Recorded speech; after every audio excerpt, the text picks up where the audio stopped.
Comment soigner son chien sans stress?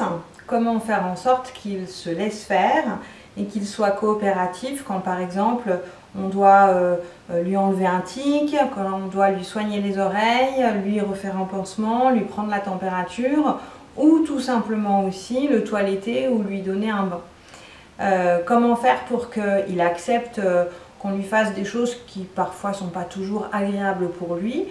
On voit ça en 4 points essentiels.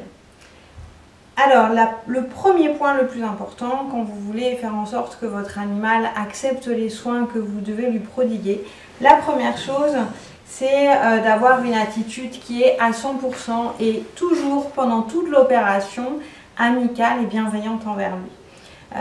Apprendre à être coopératif et à tolérer les soins demande de la patience, de manière à ce que l'animal s'habitue progressivement et vous donne sa confiance de manière graduelle, de plus en plus importante au fil du temps. La première chose, c'est qu'il ne faut pas vous fâcher ni le punir quand il ne se comporte pas comme vous le souhaitez.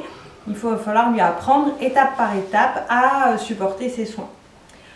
La seconde chose, c'est que c'est important que notre chien soit patient lui aussi et apprenne à se contrôler, du coup à rester relativement immobile et calme durant les soins. Alors comment on fait ça? On l'entraîne bien sûr avec des petites récompenses. On peut lui apprendre tu attends, voilà, et puis il sait qu'il ne doit pas toucher effectivement ce bol parce que chaque fois qu'il essaie de s'en approcher, je le lui ai enlevé. Et par contre, s'il laisse le bol au sol, eh bien, je le félicite régulièrement en lui donnant une récompense. Ainsi, j'ai un chien qui est capable d'attendre, même si je lui manipule certains endroits de son corps. Donc, si j'ai besoin de regarder sa patte et qu'il ne bouge pas, je vais lui dire « tu attends ». Voilà, tu restes sage.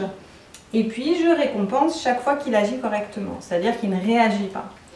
Bien sûr, je peux aussi lui apprendre d'autres commandes, par exemple s'asseoir, se coucher ou être debout, parce que suivant les soins qu'on a à lui faire, on va avoir besoin que notre animal bouge de position.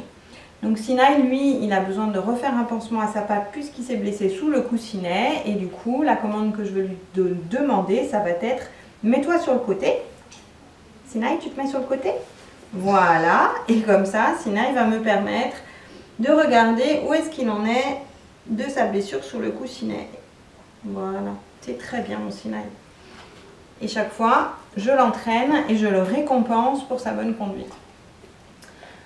Le troisième point, c'est que quand vous avez besoin de faire des soins à votre animal, c'est beaucoup plus facile si vous lui donnez une activité à faire, une activité plaisante bien sûr, et qui soit compatible avec le soin pendant ce temps-là. Donc, vous pouvez utiliser les petites friandises que je vous ai montrées, de préférence des friandises qui soient bien sûr appétantes pour l'animal. N'utilisez pas ces croquettes, utilisez plutôt des petits morceaux de fromage, de jambon ou éventuellement des friandises industrielles, mais qui aient une bonne appétence pour votre animal de manière à ce qu'il ait vraiment envie de coopérer.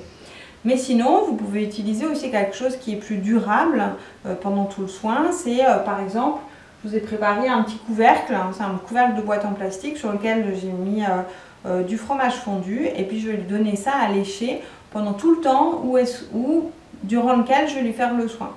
Sinaï, regarde ce que j'ai pour toi. Voilà. Et puis pendant qu'il est occupé à ça, et ben, je vais pouvoir effectivement observer sa patte, regarder, checker ses oreilles, checker ses yeux. Alors vous pouvez bien sûr vous faire aider par une autre, si vous avez besoin de vos deux mains, par une autre personne qui va tenir le couvercle, pendant que vous pouvez aussi, pourquoi pas, démêler ses poils, le brosser.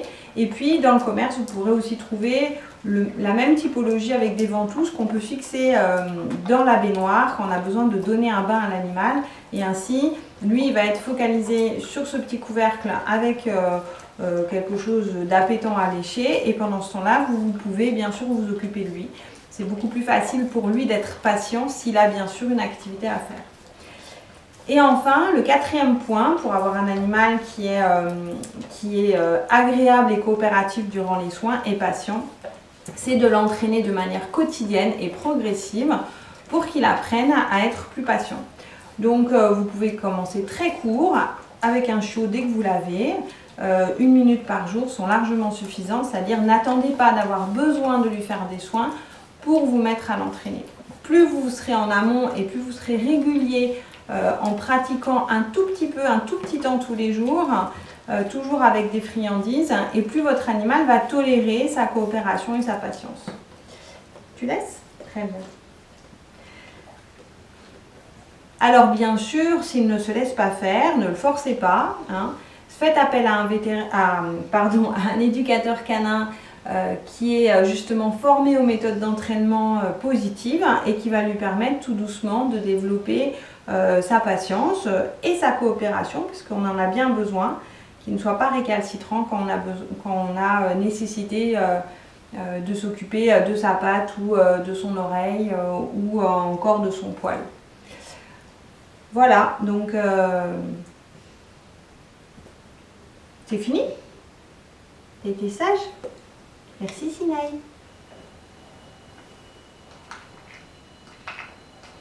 Hop.